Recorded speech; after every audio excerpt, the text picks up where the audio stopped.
ඔබ සියලු දෙනාටම සුබ දවසක්.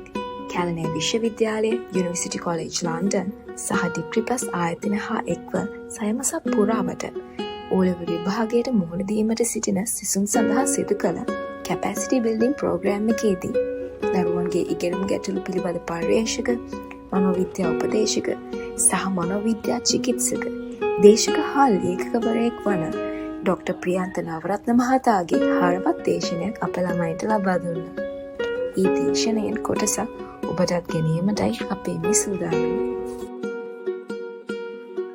වයස අවුරුදු 15-25 අතර කාලය මනෝවිද්‍යා ක්ෂේත්‍රයේදී විශේෂයෙන්ම අපි ළඟට උපදේශකය සඳහා එන අය ගොඩාක් අධ්‍යයනය කළදී ඔබ එළඹෙමින් ඉන්නේ කුණාටු සමයකට. කුණාටුවක් කියන්නේ මොකක්ද? අද හුල ගහමනවා නේද කුණාටුවක? එක එක දේවල් එක එක අතට විසි වෙලා යනවා. හැම දෙයක්ම විසි වෙනවද? නෑ. ශක්තිමත් දේවල් රැඳෙනවා, දුර්වල දේවල් විසි වෙනවා. වල කුණාටු සමයේ පුතේ ඔබ ශක්තිමත් කෙනෙක් බවට පත් වෙන්න. ඔය වයසේදී මොලේ ව්‍යුහාත්මක සැකැස්ම ගත්තොත් වැඩි හිටියෙකුට වගේ සිතුවිලි පහළ වෙන්න පටන් ගන්නවා. නමුත් පුතේ ඒ සිතුවිලි පාලනය කරගන්න කොටස තාම ඔයගොල්ලන්ට වර්ධනය වෙලා නැහැ. ඒ නිසා අධික අවධානය සහගත දේවල් ඔයාලා බොහොම ආදරෙන් ගලඳ ගන්න පෙළඹෙන වයසක් ඔය වයස. තේරුණාද මම කියන්නේ? ඒ නිසා තමයි පුතේ ඔයගොල්ලන්ට සිහිය කියන එක වැඩිම අවශ්‍ය වෙන්නේ. සිහියෙන් ලෝකය දැක්කොත් ගොඩාක් දේවල් සාර්ථක කරගන්න පුළුවන්. ඔන්න ඔය කුණාටු සමයේදී විසි වෙලා යන අය සිහියක් නැතුව ඔහේ යන්නන් වාලේ ගිය කට්ටිය මට නිතරම හම් වෙනවා මගේ දේශනවලදී. ඒ තමයි පුතේ බන්ධනාගාරය. විශ්වවිද්‍යාලයට පස්සේ මම ජීවිතය ගැන ගොඩාක් දේවල් ඉගෙන ගත්තේ පුතේ බන්ධනාගාරේ. අර ඔය කුණාටු සමයේදී පුතේ විවිධාකාර දේවල් වලට විසි වෙලා ගිය කට්ටිය අද බන්ධනාගාරවල ඉන්නවා. එයාගේ ජීවිත කතා මම අහගෙන ඇවිල්ලා පාසල් වලට ගිහිල්ලා ළමා මනසට ජවය කියන වැඩසටහන යටතේ මම පාසල් වල දරුවන්ට කියලා දෙනවා මෙන්න පුතේ ඔය වයසේදී ජීවිතේ වර්ධින තැන. ඔබ වරද්ද ගන්න එපා. හොඳට දාගන්න මේ කියන කාරණා ටික ඔළුවට.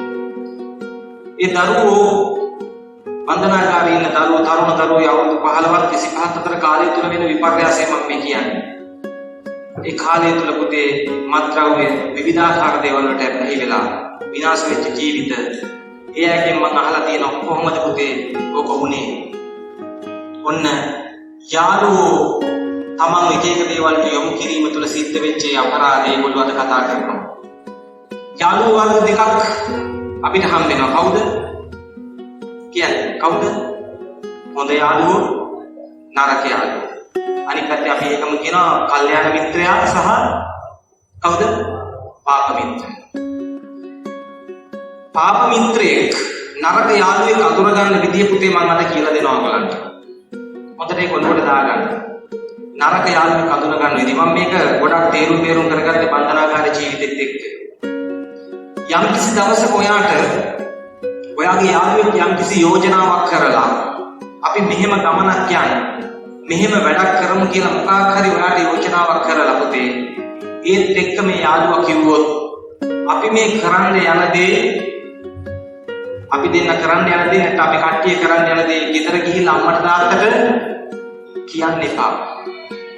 ගුරුවරුන්ට කියන්න එපා කියලා කිව්වොත් පුතේ මතක තියාගන්න ඒ තමයි පාප මිත්‍රයාගේ පළවෙනි සංඥාව. පැහැදිලිද? තේරුණාද මම කියපු දේ?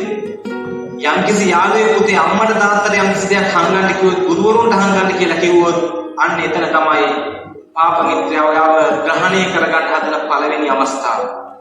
ඒක මම අත්විඳිනවාද බන්ධනාගාරේ හැම කෙනෙක්ම බන්ධනාගාරෙන් දරුවෝ කියන්නේ ඒ ගමන පටන් ගන්න තැන අපි ඉස්සෙල්ලාම හැංගුවේ අපේ අම්මට තාත්තට. අම්මා තාත්තා ඇස්වල කඳුළු පුරවගෙන කිව්වා නේ පුතේ ඔය කොල්ලොත් එක්ක යන්න එපා උඹට වරදිනවා.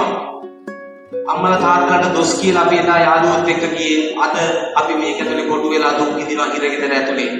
මම හිතුවා දැන් මේ යාළුවෝ එනවද බලන්න. යාළුවෝ එනවා කියලා හිතන්නේ ඕගොල්ලෝ. එනවද? ඒ යාළුවෝ එන්නේ නැහැ පුතේ. ඒ දෙන්නේ තාම එනවා. කවුද එන්නේ? කවුද? අම්මයි තාත්තයි. ඕක තමයි ජීවිතයේ සැබෑ කතාව පුතේ. ඒ නිසා අම්මා තාත්තට හංගන දේවල් පුංචි කාලේ ඉඳලා තියාගන්න එපා. ගුරුවරුන්ට හංගන දේවල් තියාගන්න එපා. යම්කිසි යාළුවෙක් ඔයාට යෝජනා කළොත් අපි අපි අම්මට තාත්තට නොකිය මෙහෙම කරමු කියලා ඉවරලා පුතේ ඒකට එකඟ වෙන්න එපා. එදාම ගිහිල්ලා ඒ සිද්ධිය අම්මට තාත්තට හරි ළඟම ඉන්න පන්ති බාර ටීචර්ට හරි කියන්න. ඒයි අර නොමග යමින් ඉන්න අනිත් දරුවත් පුතේ පාප මිත්‍රෙක් කියලා අපි කොන් කරන්න අවශ්‍ය නැහැ. එයා දුක් විඳින අම්මා කෙනෙක්ගේ තාත්තා කෙනෙක්ගේ දරුවෙක්. ඒ දරුවත් අපි හදා ගන්න ඕනේ. තේරුණාද මං කියන්නේ? අනිත් වගකීම ඔයගලන්ට තියෙනවා. ජීවිතේ විනාශ වුණාට පස්සේ වැඩක් නැහැ පුතේ. විනාශ වෙන්න ඉස්සෙල්ලා ඔයාලට තියෙන බරපතල අවදානම් වලින් මිදෙන්න උත්සාහ කරන්න ඒවට අහු වෙන්න යන්න එපා. නොහිතන විදිහට ඔයගලන්ට තියෙන අවදානම් සහගත දේවල් ගොඩක් මේ සමාජයේ තියෙනවා. ඔයගලන්ට නොතේරෙන ගොඩක් දේවල් තියෙනවා. අත්දැකීම් වැඩි වෙනකොට තමයි පුතේ ජීවිතේ ගැඹුර ඇතුළාන්තේ පේන්න පටන් ගන්න. එතෙක් ඔයාලට අත්දැකීම් අඩු නිසා පුතේ අම්මලා තාත්තලා ගුරුවරු කියන්නේ ඔයාලා තරම් සමහරට ඔයාගේ අම්මා තාත්තා ඔයා තරම් පන්තියකට ගිහිල්ලා ඉගෙන ගන්න නැතුව ඇති. ඒ ජීවිතය කියන පාඩම ඉගෙන ගන්න මිනිස්සු. ඒ නිසා ඔයාලා ජීවිතේ මතක තියාගන්න ඕනේ ගස් දෙකක් මම කියනවා. එක ගහක් තමයි උණ ගහ, අනිත් ගහ තමයි නුග ගහ. මොනවාද ගස් දෙක? උණ ගහයි නුග ගහයි. ඔය ගස් දෙකේ වෙනස මොකක්ද පුතේ? ඔය ගස් දෙකේ තියෙන වෙනස මොකක්ද? උණගක් කියන වෙලාවට ඔය ගස් දෙකේ හැසිරීම කොහොමද? උණ ගහ හොඳටම නැමෙනවා. නුග ගහ හොඳටම නැමෙනවද? නෑ. නුග ගහ නැමෙන්නේ නෑ. උණ ගහ නැමෙනවා හොඳටම. නැමිලා තෙලින් එනවා. නුග ගහ නැමෙන්නේ යන්නේ අපිට නුග ගහ කොළ ටික විතරක් පොළවලා බොහෝම ඍජුව ඉන්නවා. ඔන්න ඔය ගස් දෙක විදියට ඔය හැසිරෙන්න ඕන වෙලාවල් දෙකක් තියෙනවා. ඒ තමයි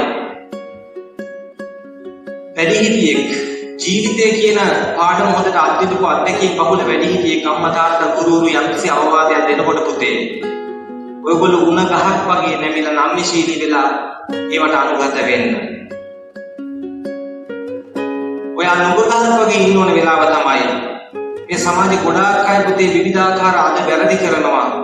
වැරදි කරන ඒවා සාධාරණීකරණය කරන විදිහක් තියෙනවා. ඒ තමයි මම මේ වැරද්ද ගන්න අරගොල්ලොත් කරන්නේ අරයත් කරනවා. ඒ නිසා මමත් කරනවා. දැකලා තියෙනවද ඒවා? අනිත් අය කරන නිසා තමන් වැරදි කරන කෙනෙක් බවට පත් වෙන්න එපා. ඒ වෙලාවට පුතේ නුග ගහක් වගේ ඔයා ඍජුව ඉන්න, කෙලින් ඉන්න. එක જાතියේ දේවල් විවිධාකාර දේවල්. දැන් බන්ධනාගාරේ ඉන්න දරුවන්ගෙන් මම ඇහුවා, තරුණ දරුවෝ දැන් ඔයාලා වයස පහු කරලා වයස තව අවුරුදු 5ක් 6ක් 7ක් ගියතන ඉන්න දරුවෝ හම්බෙන්නේ. මම ඒ අයගෙන් ඇහුවා ඔයගොල්ලන්ට පාඩමක් දෙන්න ඕනේ හින්දා. ඒ දරුවන්ගෙන් මම ඇහුවා පුතේ නැවත ඔයාට පාසල් ජීවිතයට යන්න පුළුවන් නම් වුණොත් ඔයා ජීවිතේ වෙනස් කරගන්න තැන මොකක්ද කියලා ඇහුවා. තේරුණාද ප්‍රශ්නේ? නැවත ඔයාට 10 පන්තියට 11 පන්තියට යන්න අවස්ථාව ලැබුණොත් ඔයා වෙනස් කරගන්න දේ මොකක්ද කියලා. උත්තර ගොඩාක් ලැබුණා. වැඩි දෙනෙක්ගෙන් ලැබිච්ච උත්තර 3ක් විතර මම තෝරගත්තා. ඔයාලට කියලා දෙන්න. කියපු දේ තමයි පළවෙනි දවසේ යාළුවෙක් අම්මට තාත්තට කියන්න එපා කියලා අහවල් දෙයක් කරපු කියමු දවසේ එදාට මම ගිහිල්ලා මට ඔයාලට වැඩිය අම්මා තාත්තා මගේ වටිනවා කියලා මම ඔයාලා කියන දේට එකතු වෙන්නේ නැතුව යාළුවෝ කියන දේට එකතු වෙන්නේ නැතුව මම අම්මා තාත්තට ගිහිල්ලා ඒ කතාව කියලා අම්මා තාත්තගේ පැත්තේ හිට ගන්නවා. එහෙම හිටගත්තා නම් අද මම මෙතන නැහැ කියලා කිව්වා. තේරුණාද ඒ උත්තරේ? අතීතයට යන්න පුළුවන් වුණොත් වරද්ද හදා ගන්න දැන. ඒකේ පාඩම තියෙන ඕගොල්ලන්ට. තව උත්තරයක් කිව්වා පළවෙනිම දවසේ මගේ යාළුවෙක් මත්ද්‍රව්‍ය ටිකක් මොනවා හරි දික් කරලා ටොපි චොකලට් එක જાතියට ඕවා එනවා. නොදන්න දේවල් අතපත ගන්න යන්න එපා කියන්නේ ඒකයි. පළවෙනිම දවසේ මගේ අතට දුන්න වෙලාවේ මට අවශ්‍ය නැහැ මේවා කියන්න තරම් පෞරුෂයක් එදා මට තිබ්බේ. නමුත් අද මම දන්නවා ඒකේ තියෙන පීඩාව. ඒ අතීතයට යන්න පුළුවන් වුණොත් මම ඒකේ ප්‍රතික්ෂේප කරන පෞරුෂයක් හදාගෙන ඒකේ පාගී ඉවරලා මම මගේ ගමන යනවා. ඔන්න දෙවෙනි උත්තරේ. පැහැදිලිද ඒක? තුන්වෙනි උත්තරේ තමයි විවිධ දේවල් වලට හිත යොමු කරන්නේ නැතුව මම හොඳට ඉගෙන ගන්නවා. ඉස්කෝලේ යන කාලේ ආපහු යන්න පුළුවන් වුණා. යන්න බෑ පුතේ. නමුත් ඒ ඔය උත්තර තුන තමයි ගොඩක් අය දුන්නේ. ඉගෙන ගැනීම මම කරගත්ත හැටි යාළුවොත් එක්ක විවිධාකාර දේවල් ජීවිත විනාශ කරගත්ත හැටි. ඒ උත්තර තුන මම ඒගොල්ලන්ගෙන් අරගත්තේ කාගේ ප්‍රයෝජනෙටද? මේ දරුවන්ගේ ප්‍රයෝජනෙට. ජීවිත විනාශ කරගත්තට පස්සේ කවුරුවත් ඒගොල්ලෝගෙන් කතා කරන්න කෙනෙක් නෑ පුතේ. අන්ත අසරණ වෙනවා. අම්මා තාත්තා විතරයි ඉතුරු වෙන්නේ අන්තිමට. ඒ නිසා හොඳට මතක තියාගන්න ජීවිතේ වරද්ද ගන්න යන්න එපා.